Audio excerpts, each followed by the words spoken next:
would turn it on now. Ah. Okay, so I will wait for a few more seconds. So it's all on YouTube and nice. Anyway, so first of all, a very warm welcome to you, Mike. It's very nice to have you here in Leipzig with us tonight.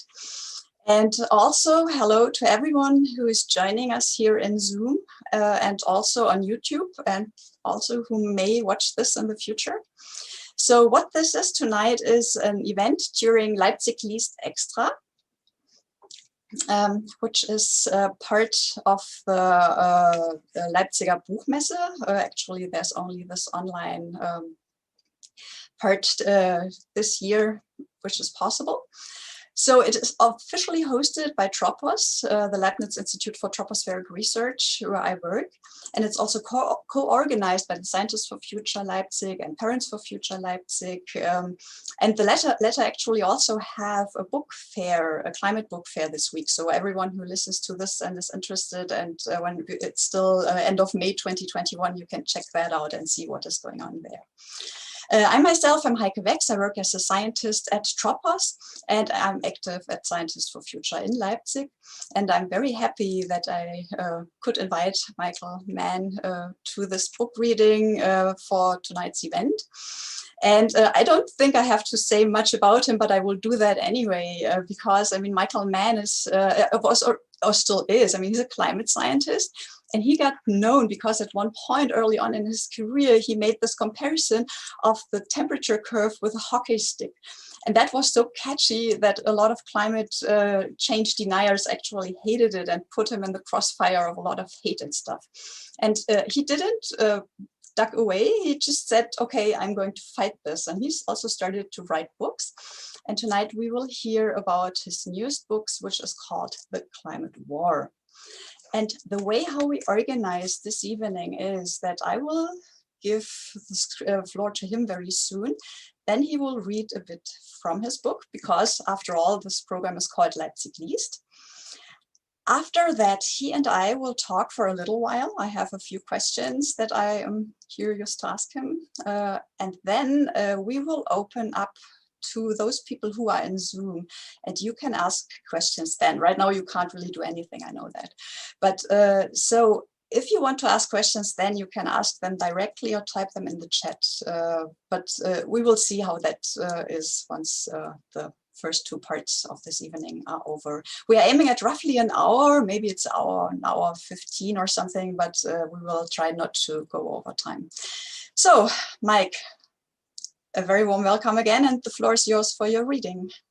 Well, thanks so much, Heike. It's really great to be with you. From one scientist to another, of course, we're both scientists, atmospheric scientists, but the science that we do has led us in our own ways to become more active in the larger conversation about climate change. And indeed, it's perhaps the most important conversation that we can have today, because it is perhaps the greatest threat that we face as a civilization.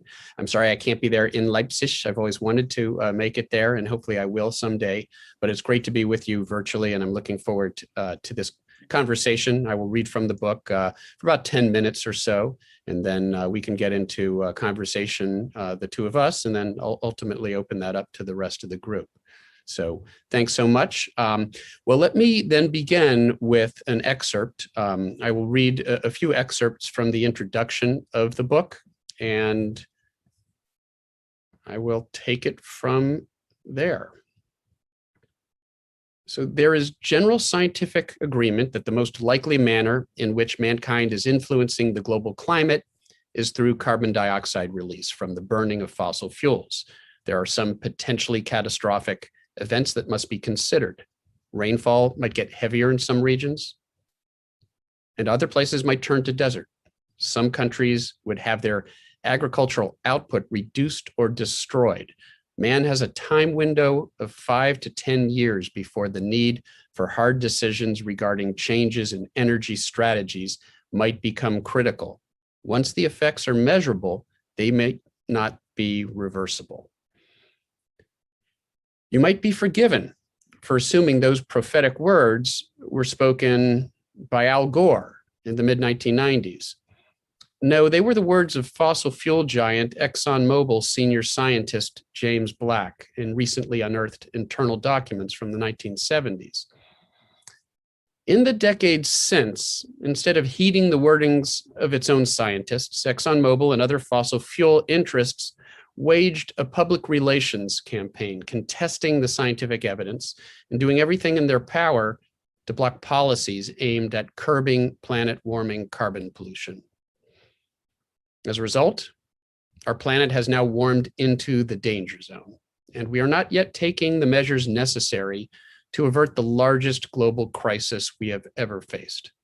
We are in a war, but before we engage, we must first understand the mind of the enemy.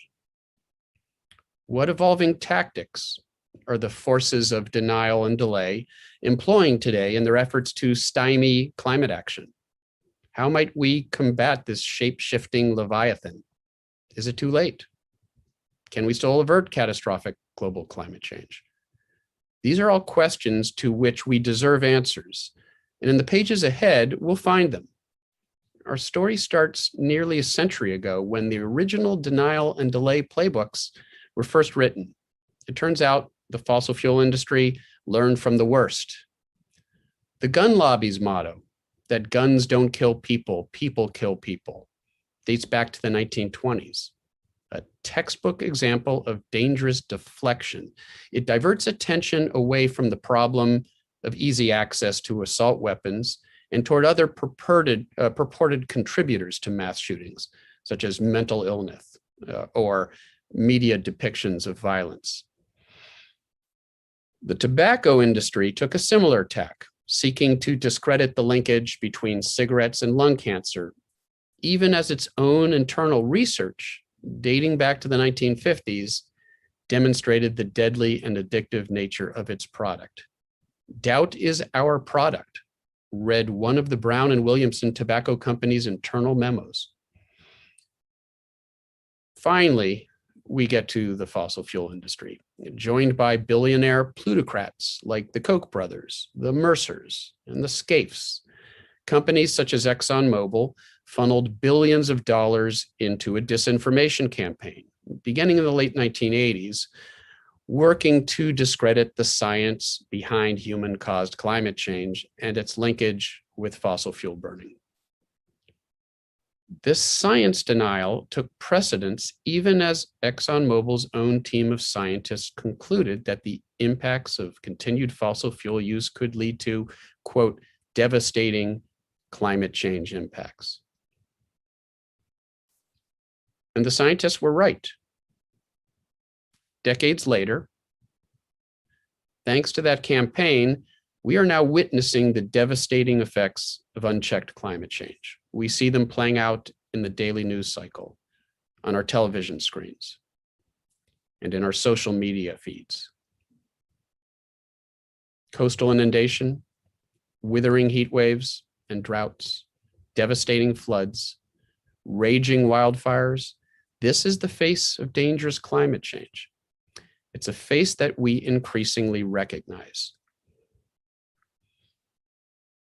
As a consequence, the forces of denial and delay, the fossil fuel companies, right-wing plutocrats, and oil-funded governments that continue to profit from our dependence on fossil fuels can no longer insist with a straight face that nothing is happening. Outright denial of the physical evidence of climate change simply isn't credible anymore. So they have shifted to a softer form of denialism while keeping the oil flowing and fossil fuels burning, engaging in a multi-pronged offensive based on deception, distraction, and delay. This is the new climate war, and the planet is losing.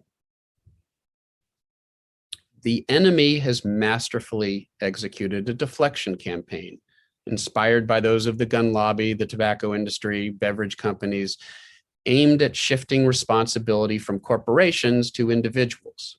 Personal actions, from going vegan to avoiding flying, are increasingly touted as the primary solution to the climate crisis. Though these actions are worth taking, a fixation on voluntary action alone takes the pressure off of the push for governmental policies to hold corporate polluters accountable.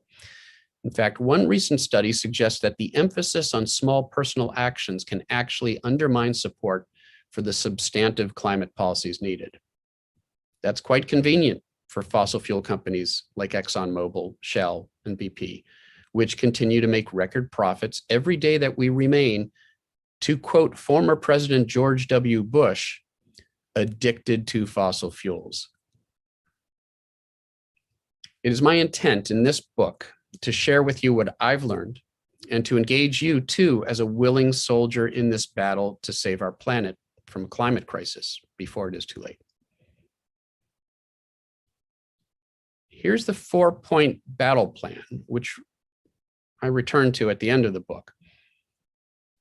Number 1, disregard the doomsayers. The misguided belief that it's too late to act has been co-opted by fossil fuel interests and those advocating for them.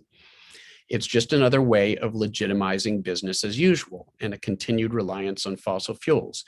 We must reject the overt doom and gloom that we increasingly encounter in today's climate discourse. Number 2, as the Bible says, a child shall lead them.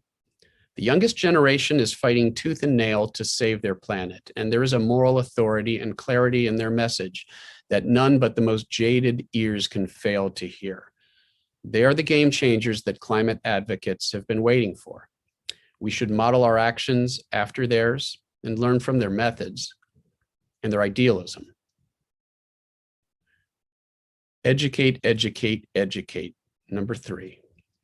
Most hardcore climate change deniers are unmovable. They view climate change now through the prism of right-wing ideology and are impervious to facts. Don't waste your time and effort trying to convince them.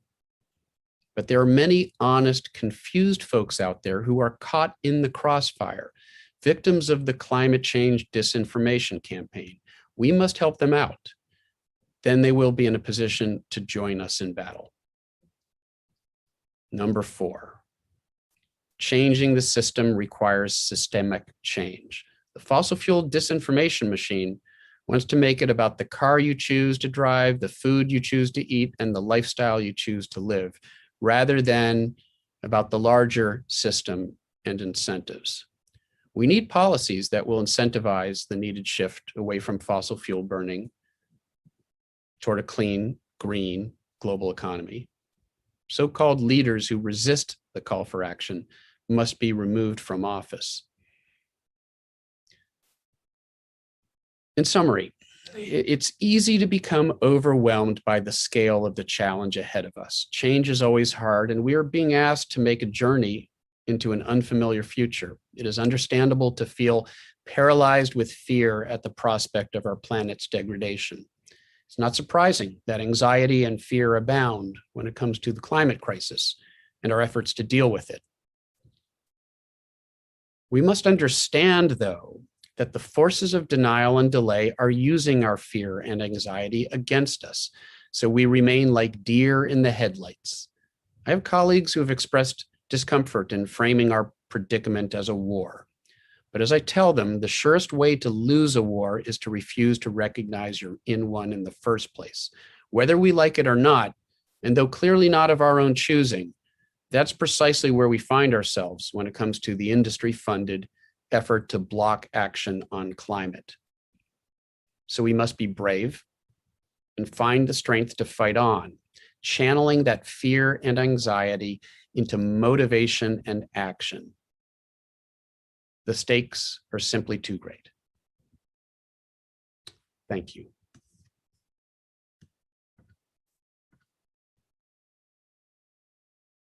Okay, should unmute myself first. So thanks for that. And I think this would be the place for a big applause were it not for an online meeting that we are having here. Yeah, so some applauses appear in people's squares. Thanks for that excerpt. And I can only really tell all people who are listening here now that they should really go and have a look at the book, because you really go into detail on a lot of these issues you touched now upon, even a lot more, and give solutions in the last chapter as well. It's just too much to have it in such a format as we are having tonight.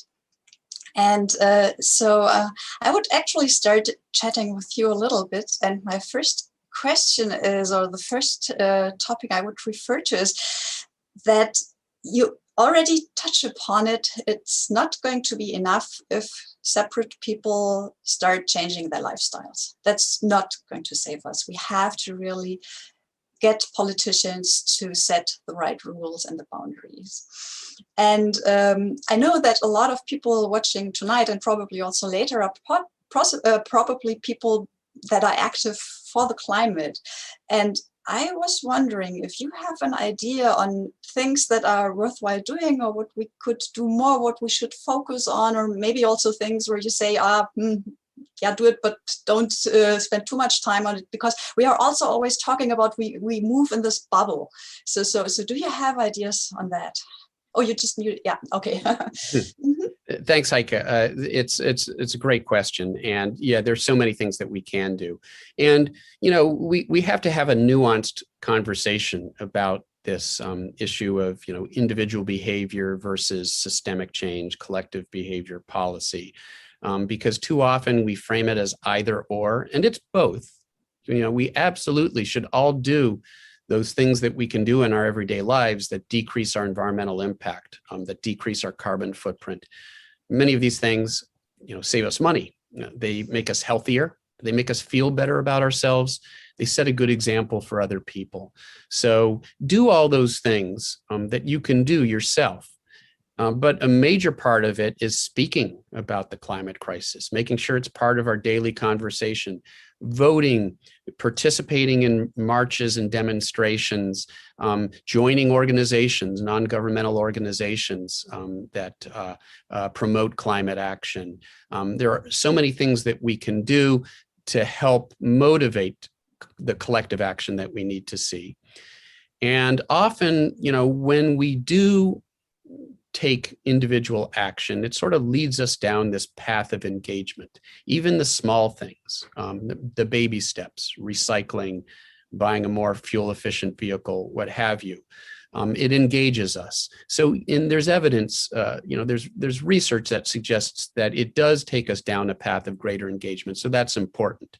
At the same time, there's also research that suggests that an overemphasis on individual actions can actually crowd out support for policy change. So we walk this sort of delicate line, doing all we can do as individuals, but making sure we're also doing everything we can to force politicians to support the policies that we need. Because look, while many of us will do the right things because they're the right things, many of us care about the environment. We care about the world that we inhabit and the world that we leave behind for our children and grandchildren.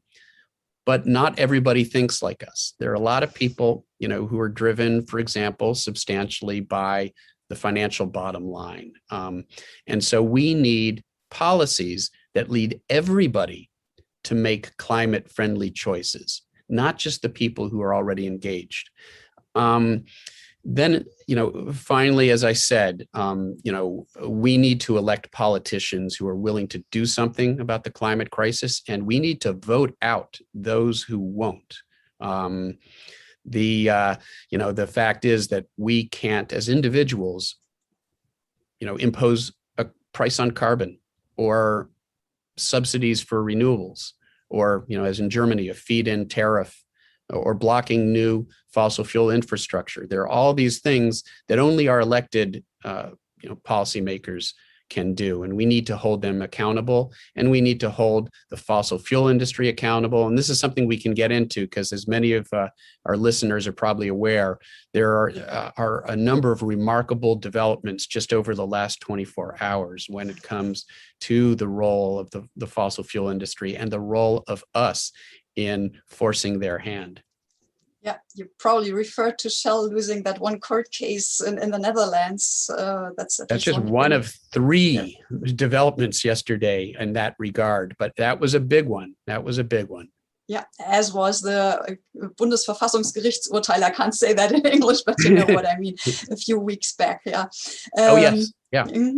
That was an important one too. And I found it interesting that you say keep on talking, because that's something I always see is a big difference how everything is now from how it was like 2008, when like 2009 we had that IPCC report and it was in the news, and then like there was a financial crisis and the topic was completely gone. And right. So just keep on talking is a good thing that you remind of us Absolutely. of that. Yeah, because our media, our media outlets are going to cover the things that we want to hear about, that we want to see. In the end, they want viewers, they want an audience. So if we make climate the primary issue, they've got to make climate a primary issue as well. Yeah, but there now comes my next question, which is in a similar direction, because you say, like not everyone out there thinks like us. And a lot of people out there really have these like beliefs that they were taught, like this wrong framing about like, okay, switching to renewables will cause job losses, when instead it like really creates a big new job market, or these other things like, okay, having a carbon price is social injustice, and when instead you can make a refund and even prove people might profit. So there are all these wrong framings out there. Not everyone thinks like us. So have you some ideas how we can reach people that are not like us? You're amazing. There are people who aren't like, it's and we have to remember that, often we, remain in these silos. Many of our friends or family, are probably somewhat like-minded when it comes to, the climate issue, because we've been, our society has become so balkanized. We're all trapped in these bubbles, and it's difficult to penetrate the conservative bubble. For example, when it comes to climate change denial, there are a large number of people who get, their primary news source is the Murdoch media. In the U.S., Fox News, the Wall Street Journal editorial pages, the New York Post. In Germany, of course, there are some conservative media outlets that promote climate change denialism. And so often we get trapped in these bubbles, and it's very difficult to penetrate the bubble within which climate change deniers reside. As I alluded to in that reading, at some point, we have to make some difficult choices about how we engage and with whom we engage. There's this fringe right now that are largely unmovable. They will cite one, erroneous talking point. The planet isn't warming up. Satellites show it's not warming. No, that's false. And we can talk about how the observations all show that the planet is warming up. And then once you debunk that, they'll just go on to another, and they'll never stop. In fact, they'll go in a circle. They'll come back to the original one that you had already debunked, because they're not really interested in your answers to their questions. They just want to occupy your time. They want to waste your time.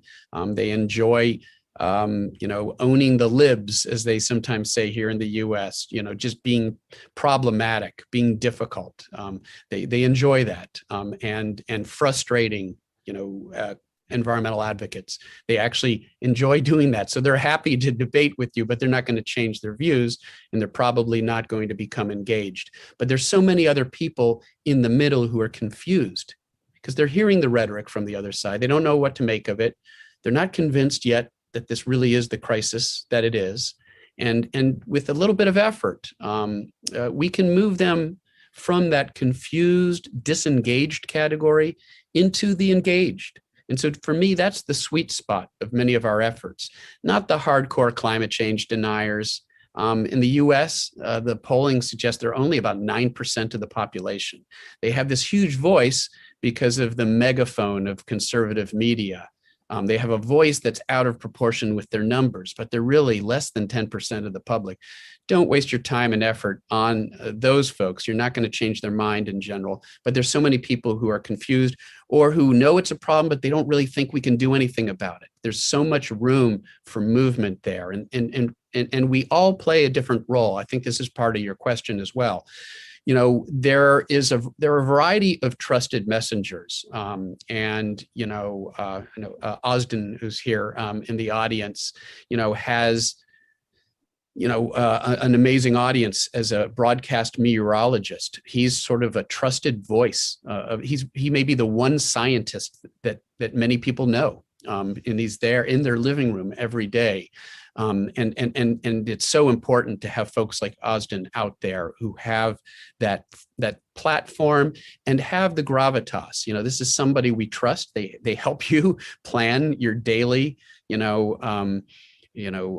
preparations for whatever the weather may bring. And so there's a relationship that he has with his audience.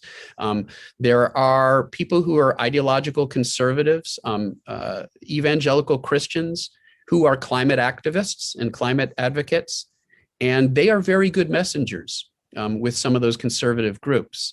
Military leaders are very effective messengers. An ivory tower academic like me, I'm probably not the best messenger for the Fox News crowd, but a 4-star general, a conservative Republican who thinks that climate change is really a problem and we need to talk about conservative solutions. That person's likely to be a very effective messenger. So it's having a variety of trusted messengers who are going to be effective with different audiences and getting away from the notion that one of us, can do it all. It's a group effort, and we need all hands on deck, as we say in the States. Yeah, that's right. You say an interesting thing, because that's something someone from a party told me a while ago. He said, like, if you talk to people from a party, and in Germany we have more different parties with different views.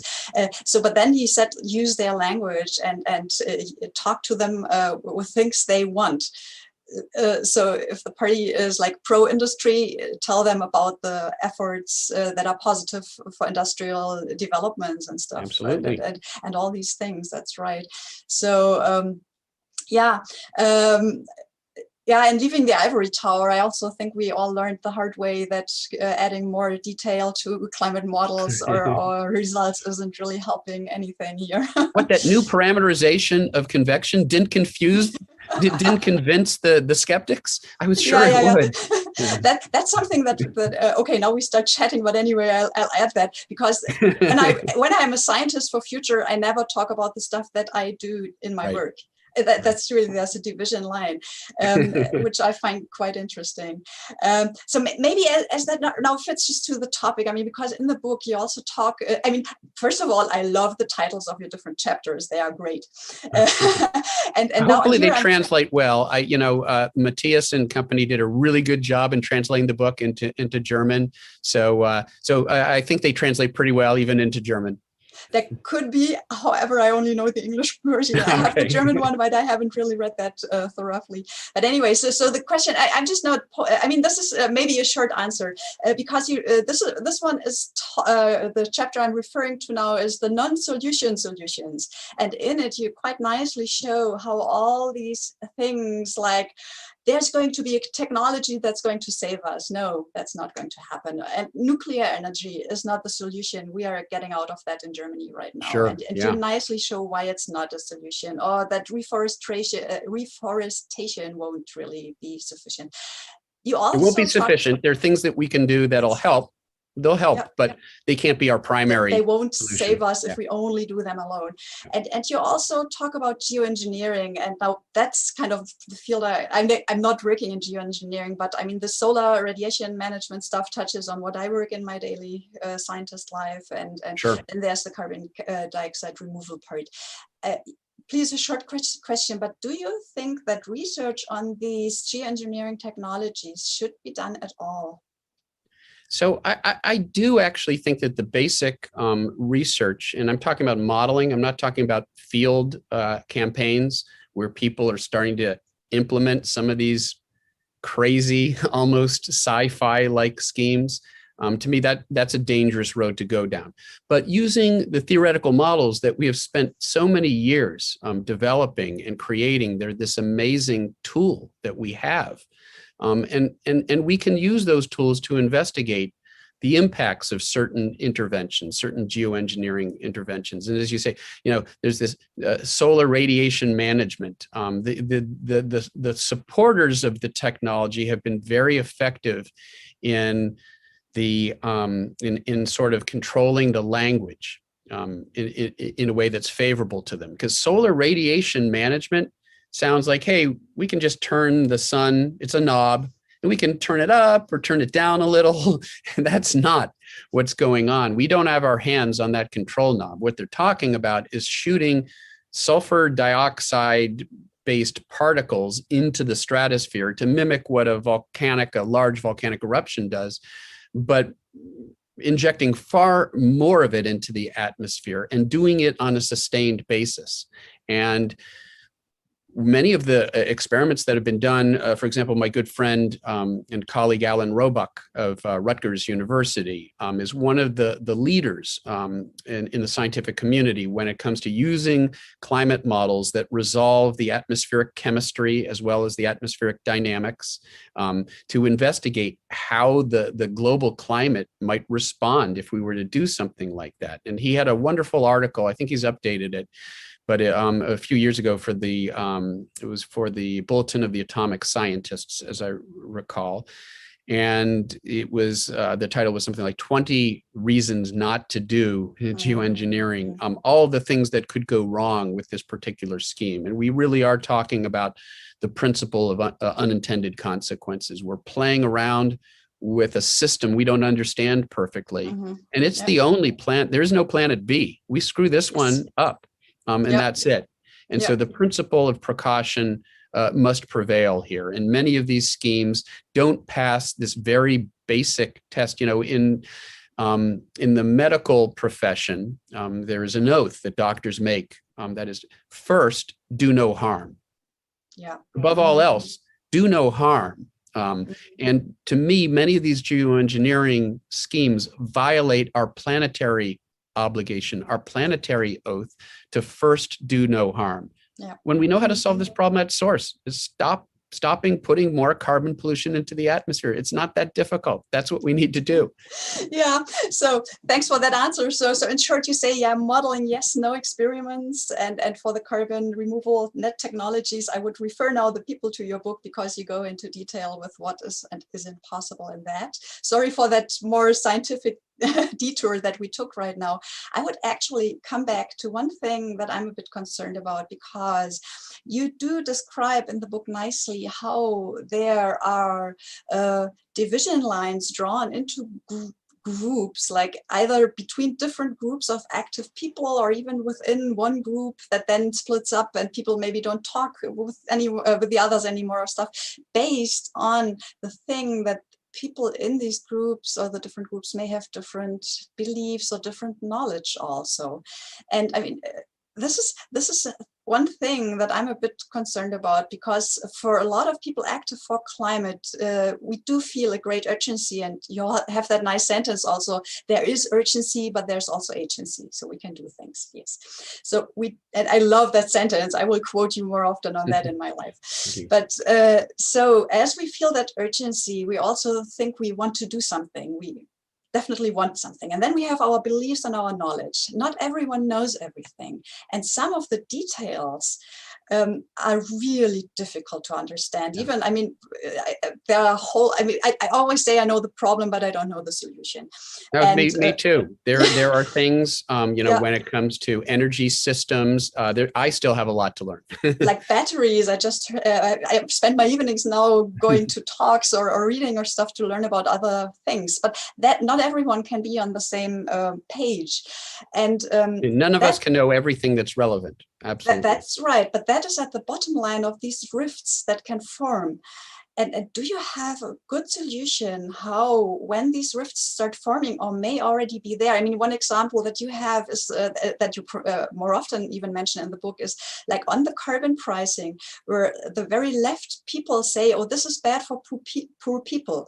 It wouldn't have to be that if we also gave a refund to people and poor people even could benefit. But we would have to teach everyone everything. So how do we really do that?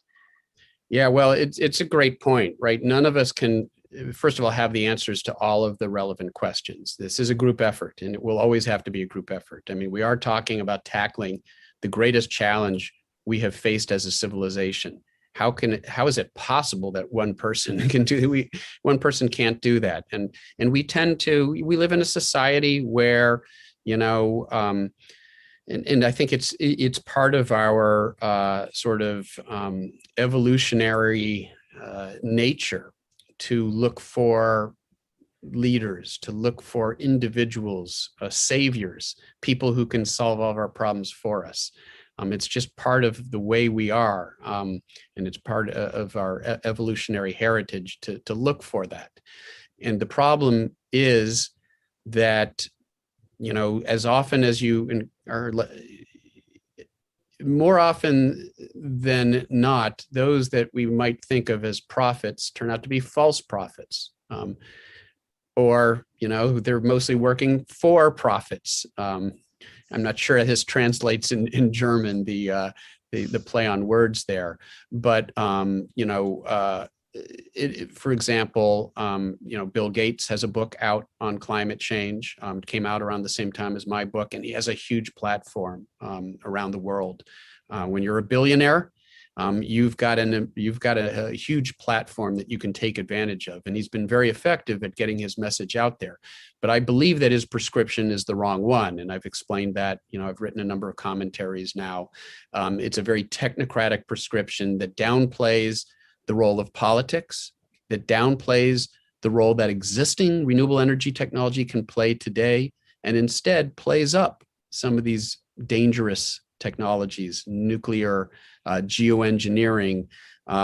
He advocates for what I would argue is a risky path. These are things we have to debate. And there are times when there will be divisions, and there will be fissures that form, just because we have fundamentally different views, and we need to be willing to debate those in good faith. I think there is a good faith debate to be had about the policies that we need to confront the problem. There's a worthy debate, and we should, expect to have, everybody at the table in that conversation. We can't have a debate about whether climate change is real or human caused or a crisis. Those are the facts are that it is, but we can debate the solutions. And so you ask about one particular rift, which is, and I argue that the forces of inaction, I call them the inactivists, the fossil fuel interests, the conservative politicians promoting their agenda, media outlets that promote their framing and their agenda. They have been very effective in dividing and seeking to divide the environmental community and the climate community, because they've sort of already got the political right on their side.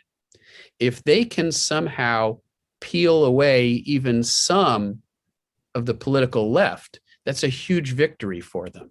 And one of the ways they've done that, frankly, is the doomism that I talk about in the book, convincing progressives that it's too late to do anything about the problem, which potentially leads them to disengagement. So they're not out there on the front lines demanding action. But another that you allude to here, and sorry, it's a roundabout answer to your question, is this notion that's actually been promoted by bad actors. Russia in particular has meddled with other countries in their efforts to do something about climate. They appear to have had a role in the Yellow Vest sort of revolution in France. They have used bot armies online to try to poison the discussion of climate action in Canada, in Australia, in the US.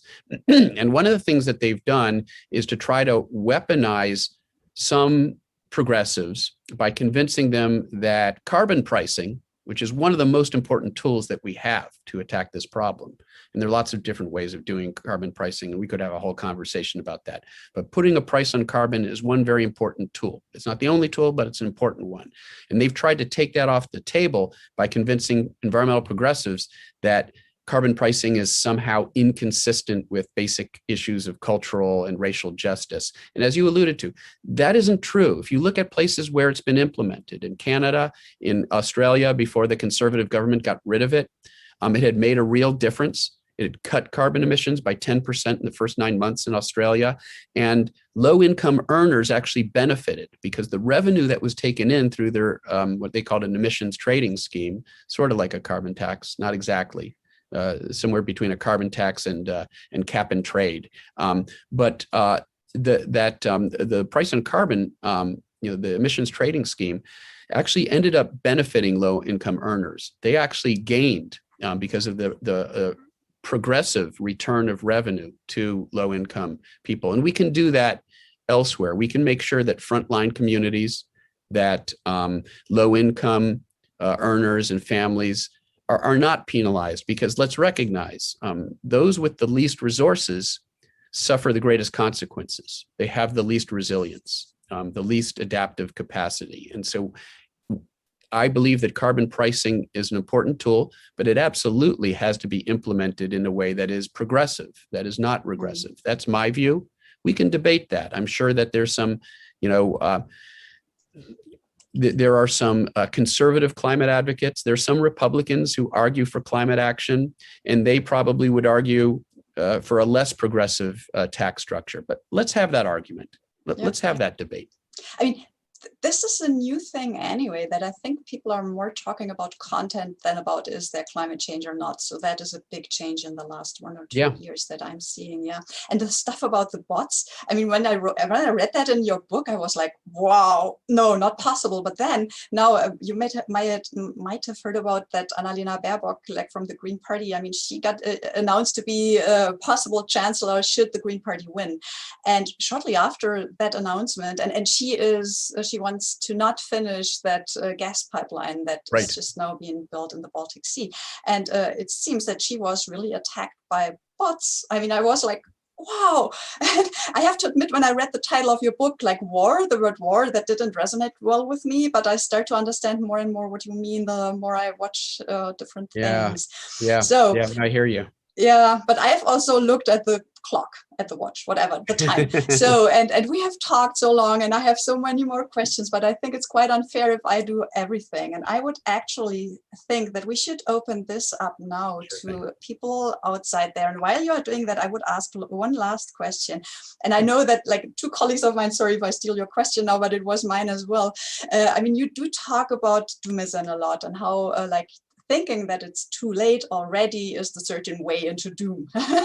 and I like really the way how you say that, like, no one would also say, oh, let's give up on trying to get rid of poverty, or tell a cancer patient that has a quite good chance of being saved, forget about it, you'll die very soon. So how you don't, that is something that we wouldn't do, but for climates, there's this doom thing, you call it doom porn actually, and you say it sells quite well. Yes. And so and I see that that is the wrong way to go down, and we have to fight this. However, occasionally I have these bouts, and I know others have that as well, when I feel quite a bit depressed about this, like the size of everything that is in front of us. We all do. We all do. So while others are preparing their own questions, but could you, and I will give up give free the chat already now, but so do you, how do you tackle that when it gets you? Yeah, I mean, we've all been there, and not just on climate, but we all have moments in our lives where everything just feels like it's crashing down around us.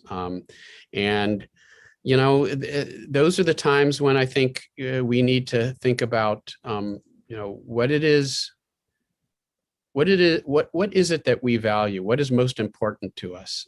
For me, it's my family, my daughter, 15-year-old daughter, the world that she will inhabit, the world that maybe her children and grandchildren will inhabit. It's about much larger things. It's not about us. as individuals. It's about those that we care about. It's about this planet that we care about, the only planet that we know in the universe that supports complex life. It may just be us. And how tragic it would be if our legacy was that we failed to act when there was still time. We must make sure that that not be our legacy. And there is real opportunity. So, you alluded to this phrase that I use quite often because I think it really does summarize our predicament.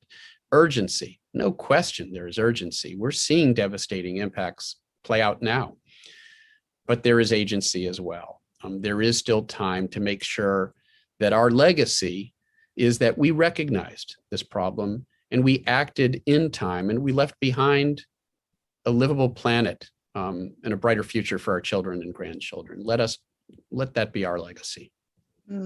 Yeah, that's nicely said. And yeah, and then I don't know if you know about all these For Future groups we have. There are also psychologists for future. So everyone who doesn't know about that, I mean, they are always willing to really catch you if you fall, I would say.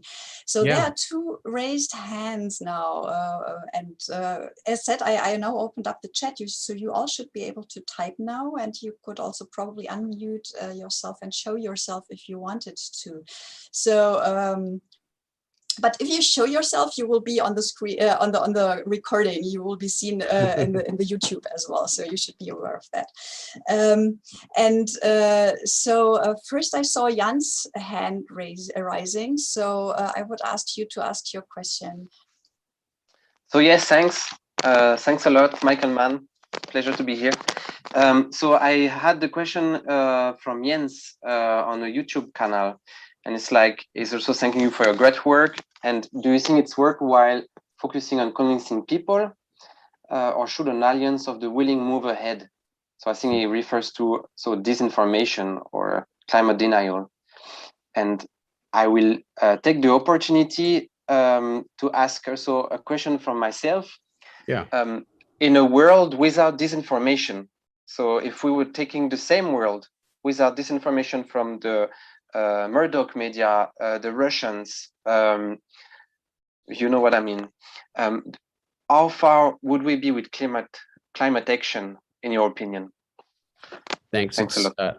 It's a great question, and we don't live in an ensemble of universes where we can play that experiment and see. So we can only speculate. But we can speculate, I think, reasonably, that if you look at, so many of the other problems that we've solved, or at least made great strides, global poverty, is one. Education for women in particular. There are some causes where we've made significant progress. And there isn't a special interest that stands to benefit from us not making that progress. So the difference is, in the space program, we've done amazing things. We have, sent, missions to Mars. We've returned these amazing,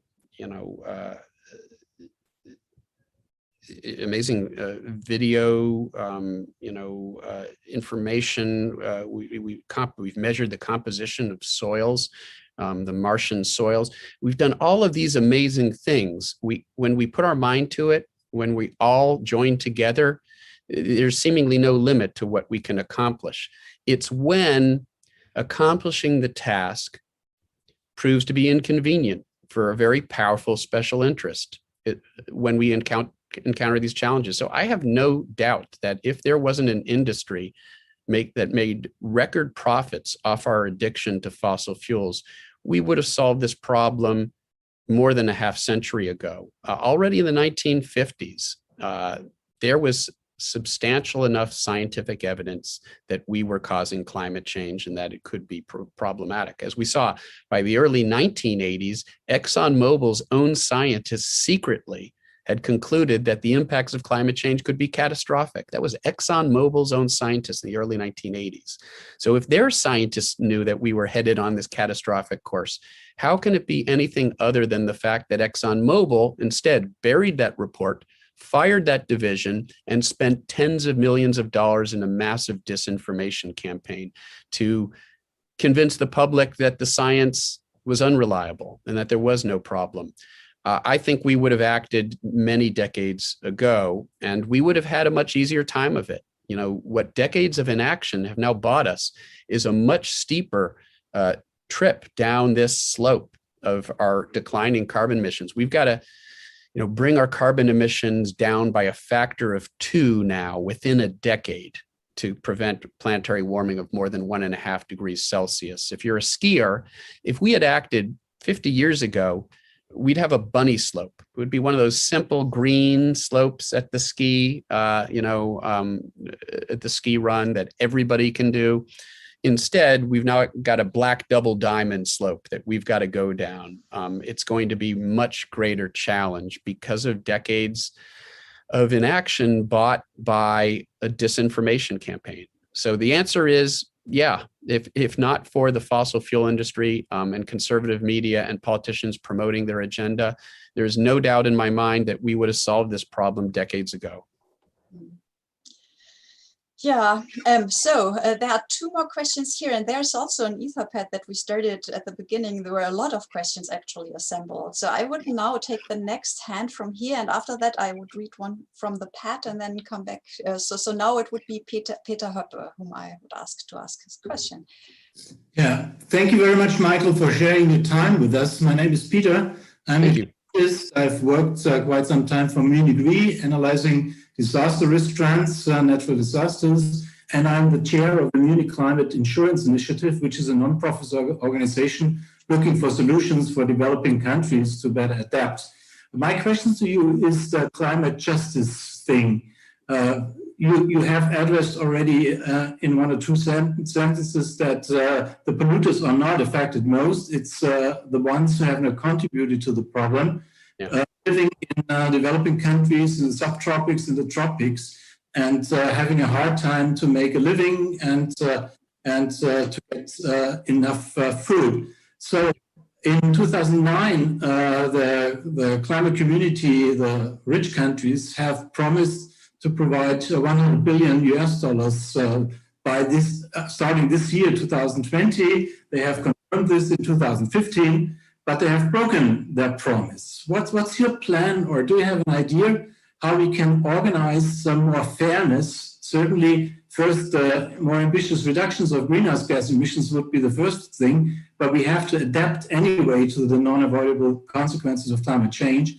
How could we organize a better transfer of ideas, also money from the polluters to the developing countries? Thanks, Peter. It's a great question, and it's frustrating to those of us who, believe that that's so important to have watched, for example, under Donald Trump. So that was part of our the Paris obligations, was that the industrial world would provide funds to developing countries to help them leapfrog past the fossil fuel stage. Help them build clean energy infrastructure to grow their economy in a way that doesn't damage the planet. It's a little more expensive, and so that those funds have to come from somewhere. And I believe it is incumbent upon the industrial world, those of us who had 2 centuries of access to cheap, dirty energy and built our economies on that. We have a special obligation to help the developing world skip that stage, because we don't want them to go through that same stage. We can't afford for them to go through that same stage. That's one of the first things that the Trump administration cut. That was one of the first things that they looked to get rid of when it came to the Obama administration's commitments, because the United States had a commitment to provide substantial funds to help the developing world, and companies to provide intellectual property. We've seen this play out, the same exact problem now with coronavirus, where some very large companies in the United States, for example, that don't want to release their vaccine, the intellectual property of their vaccines to other countries that need to develop their own vaccines purely for profit motives. And how can we allow the profit motives of a corporation to somehow be elevated above the welfare of the people, the lives of people? I think we can learn something from that episode when it comes to the climate crisis as well. We have to make sure that we don't allow profit motives to rise above the welfare and the good of the people, and not just the people in the industrial world, but the rest of the world. So one of the things that I hope the Kerry administration will help to bolster as we, going into COP26 later this year, will be sort of the next version of the Paris Agreement. And the expectation is that most of the countries of the world are going to substantially ratchet up their obligations. And the United States is committed to do that. The EU has committed to do that. The UK has made an impressive pledge. Australia's fallen a bit short. That isn't too surprising to those of us who've been following their politics lately. But one of the most important things will be to make sure that that fund to help the developing world cope with the challenges they're already facing from climate change, and to help them with the investment in the infrastructure that allows them to build their economy without going through this very dangerous fossil fuel stage, build a clean energy, system of microgrids, smart grid technology, do it right. They have the opportunity to do it right, but to do that, they're going to need help from us. And I hope that will be part of the commitments that we see going into Glasgow, a major commitment from the industrial world to make sure that fund has the resources that it needs to help out these other countries. Yeah, so as that, I would now go to another question from the pad actually, and read that out. There are so many, we could probably spend 2 more hours here.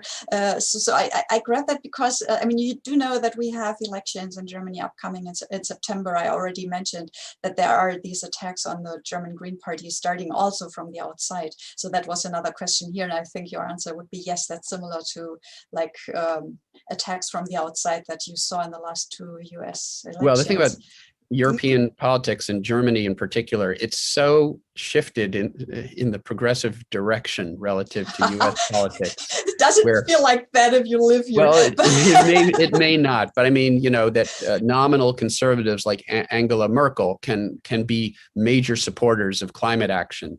That just isn't true in American politics. Well, yeah, it's much more difficult and complicated here. But the question that was actually asked, and that's an interesting one, thinking that we are in Leipzig in East Germany and Saxonia, is that the question, I just read it out. Last week, I was talking to a young woman who is running for the Conservative Party in the upcoming general election in September. Her main excuse for not promoting stronger climate action was the fear of rising right-wing populism in Eastern Germany. What would your response to that be? Oh, her argument, she said, I'm afraid that I would give more strength to the very right-wing people, which is a separate party here, very, very right ones, neo-Nazis, not really, well, almost. Anyway, so to this AfD, to name it, like to the very right-wing party, to give them a bigger push if she would promote climate change solutions. That's actually a fear that is here among politicians.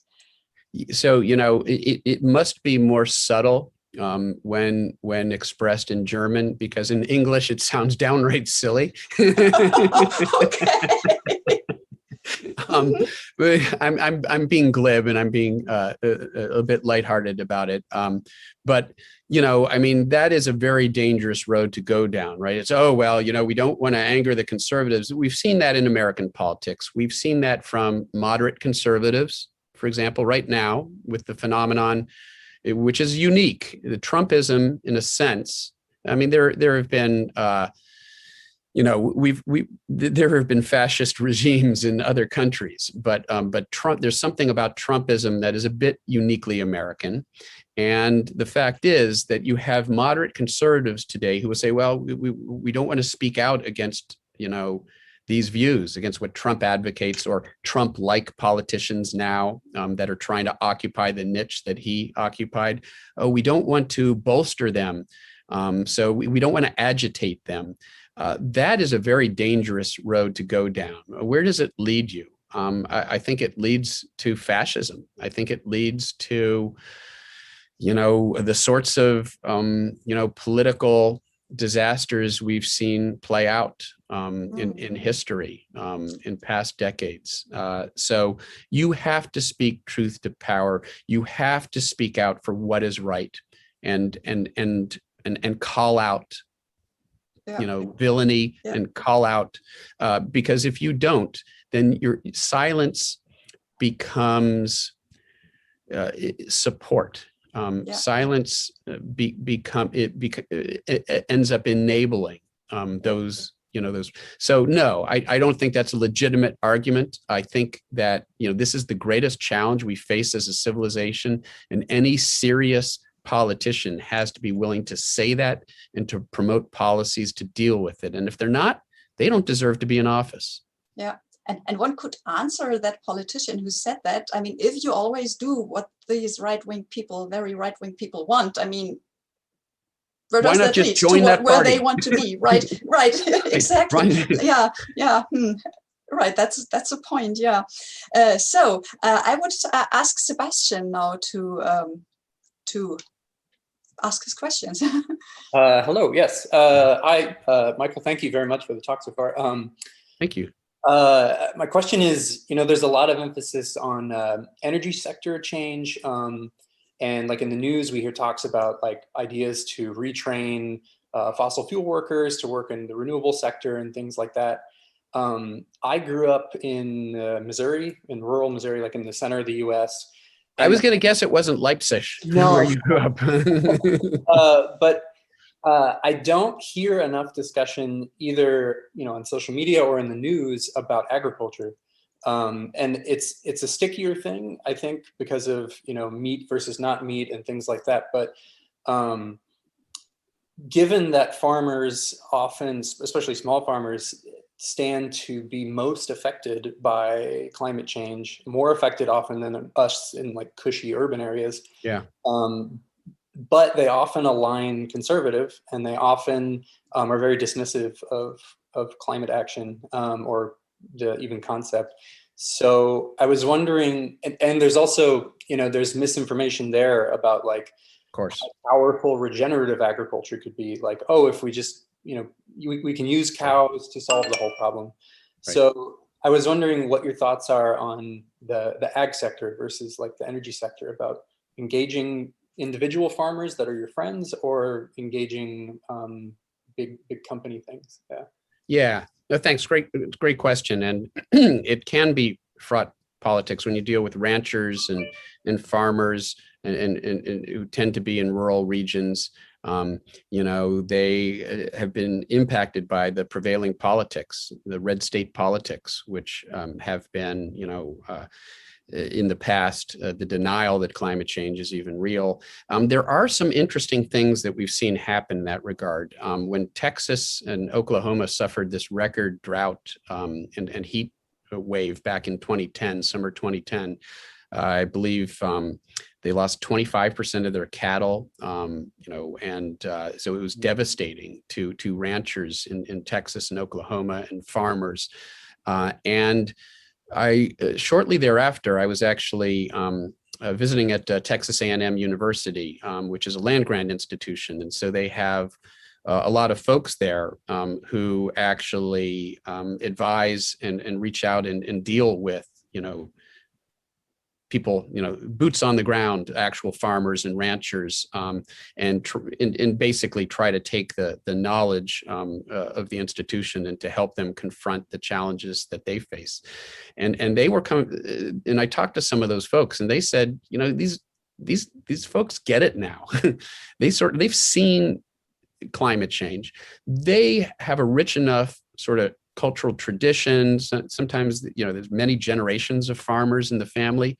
They know that what they're seeing now is unprecedented. They know something's up. Yeah, they might not be ready to be protesting pipelines and, joining with Greta Thunberg on, but they're certainly willing to entertain conversations, if nothing else, about adaptation. And sometimes, and maybe that's a stepping stone. You get them engaged on adaptation.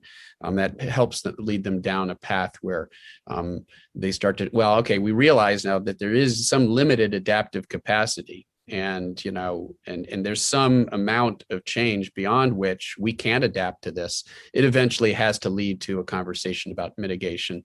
I've heard similar things from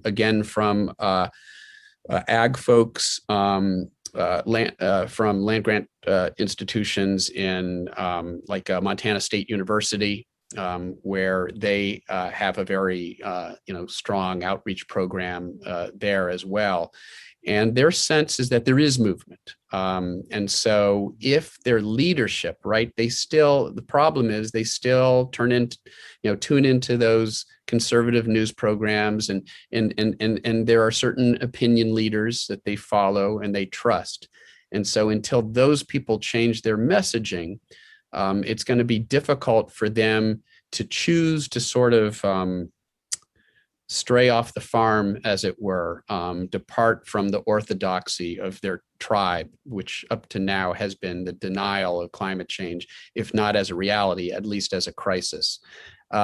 So I think they're primed. I think they would be willing to support action if some of their opinion leaders were to do so. And that's why it's so important to try to get some moderate conservatives on board. We're not going to, win over the conservative fringe, the Trumpers, the MAGA crowd, but there's some moderate Republicans. And I know, because I've had some confidential conversations with some of them, who don't want to be on the wrong side of history. They don't want to do wrong by their children and grandchildren. If they had an excuse, it was a foot in the door for them to support action, they might be willing to do so. And just within the last couple of days, there's been some movement there in Congress. There's some moderate Republicans who are talking about supporting climate action, perhaps like carbon capture and it may not be what we consider to be the primary solution, but maybe it's a foot in the door. And so I'm optimistic we can make some progress there, but you're right, we have to.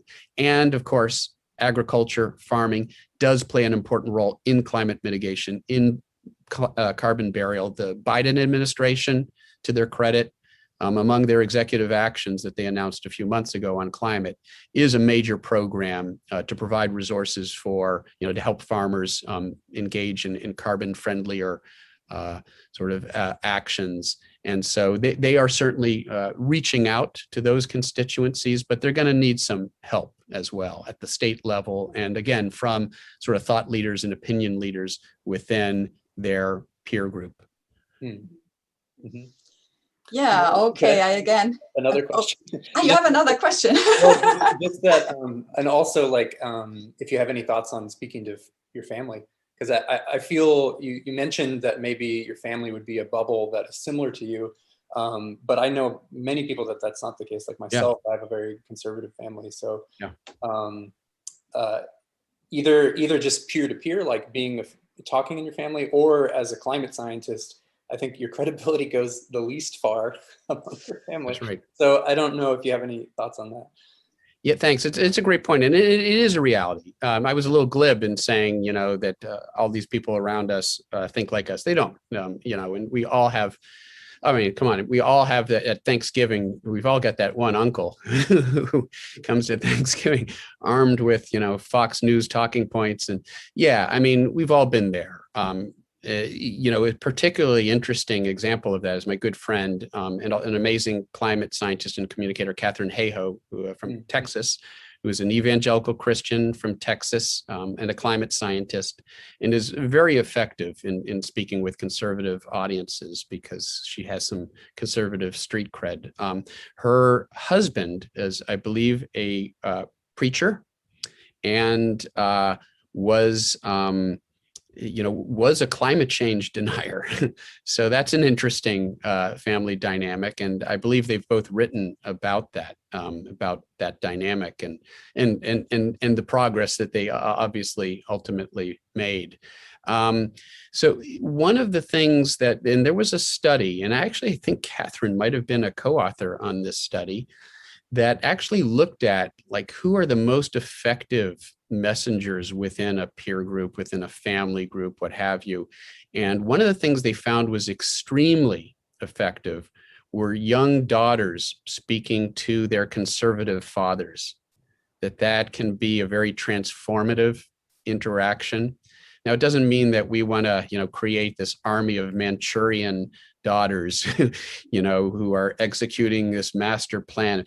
I mean, but it does mean that those personal interactions and engagements can make a real difference when it's coming from, your children, when it isn't just about carbon taxes and it's about, daddy, what sort of world am I going to live in? That can really change things. And I've been involved in some projects that try to take advantage of those dynamics. Some years ago, I was part of a group that was developing outreach interventions and activities for zoos and aquaria, because that's something you often have, these intergenerational experiences where kids will go there with their parents and the grandparents, and they're all there. And if you can get that intergenerational conversation going about, the polar bears, the plight of the polar, Daddy, we're not going to lose the polar bears, are we? Grandpa, can we still? Those can be very effective conversations. I guess last but not least, because I'm running on, I even co-authored a children's book with a children's author and narrator and artist, which is sort of about the perspective of a young girl who's frustrated by the way the world's changing around her and the actions that she takes to try to be the change she wishes to see in the world. And it was sort of satisfying. We put that came out at least a year before Greta Thunberg sort of emerged on the scene. So it was sort of life imitating art in a very profound way. But yeah, I think those personal interactions are really important. And there is evidence in the peer-reviewed literature, no less, that can actually move conservative audiences, conservative constituencies towards climate support for climate action. Great, thank you so much. Yeah. Thank you. I don't want you to steal your stage mic here, but what I'm actually doing is I write down sentences that I really love. So like there's urgency, but there's also agency is going into my collection or is already in there actually. And there are a number of others. So, and that is actually nice to have them. And that now also goes to Sebastian, if you talk to people, and then also these positive things, like I also try to make a list of positive things that I can talk to people about to not come across so negative. And all. So, but now I have to be negative. I looked again at the time, yeah. like an hour and a quarter is almost over, and I said we would stop then. And I think maybe with a request of a very short answer, I would go to one more from the chat, and then we would stop the official part. The YouTube would then end. Of course, Mike, if you have time, you can stay in here. I guess more probably want to stay in a chat with you, but you would also be free to leave. I think your schedule. Believe it or not, I've got another event lined up in 15 minutes. Okay, so we will stop that then. So you will be you will want a quick answer anyway, and that is something I touched about earlier, and it appeared here again. So I will read it out. I'm irritated by the war terminology. And actually, I should say that in German, the book is differently, the title is different. It's Propagandaschlacht ums Klima. So anyway, and in a war, people kill each other, but we have to convince. I'm afraid the title puts us in the corner of panic makers. So can you say us one last word about the book and then round up a little bit? Yeah, so it's not without some hesitancy that we chose that framing and that title for the book, at least the English version of the book. In my short reading at the beginning of this event, I did read a passage that sort of gets at that a little bit. You know, there are ways in which that can be a useful framing, the sort of mobilization that was necessary. And of course, you know, our countries were uncomfortably on different sides of World War II, but the mobilization that was necessary to win that war, you know, we need a mobilization, a massive mobilization of resources, but by all the countries. We all have to be in it together. And that's an important difference. The war metaphor, though, mostly is because of this assault that we have experienced from bad actors, the fossil fuel industry and those promoting their agenda. And I talked a little bit about some of the underhanded tactics, and in the book I go into them in great detail. The underhanded tactics that they've used to thwart meaningful climate action.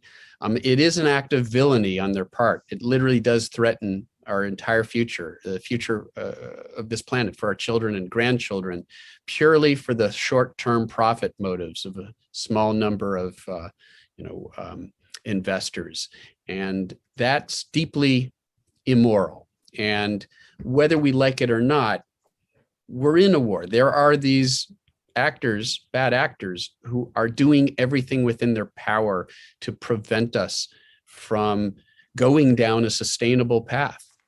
And as I said earlier in that reading, you know, the surest way to lose this battle is to refuse to recognize that we're in one and that we are engaged with, you know, with an opponent that is not interested in good faith discussion, that is not willing to compromise, to find common ground. At some point, you have to recognize we're in this battle. We have to fight back. Of course, we have to do so in a way that's true to our values. And that's the difference here. We have to be faithful to the science. We have to be faithful to, you know, to our goals, which is a better world for everyone. And so we have to be even more effective than the other side, because we have to be able to win this battle without cheating, without breaking the rules, without violating the rules of engagement in battle. And I believe we can, because we have the greatest weapon, if you like, on our side. That's truth. Yeah, thanks. Nicely said. So, yeah, I would take this as the final words from your side in this reading and discussion. And I really want to thank you for writing such a great book, because I mean, it opened my eyes to a lot of aspects that I hadn't really seen so clearly before. So thanks for doing that. And now I'm doing something very unusual. I'm also thanking the translators. And yeah, I now announce that tomorrow night, it's already in the chat, there's going to be another reading of the German version in German, but without Mike. So we will read a bit more because, well, we probably can't give such nice answers in such big amounts. So also thanks to the translators to make that book available for only German-speaking people. Dankeschön. Yeah, genau. So thanks, Micheal, not only for the book, but also for being here with us today, for your time. And thanks for everyone who joined us here. And yeah, with that, I would conclude tonight's session. And I would ask Steffen to turn off the stream. Thank you so much, Eike. I really enjoyed it. Yeah, and thanks really for being with us. And you have a lot of clapping hands now. I don't know if you see them. Thanks, everyone. Thank you. Mm-hmm. So I would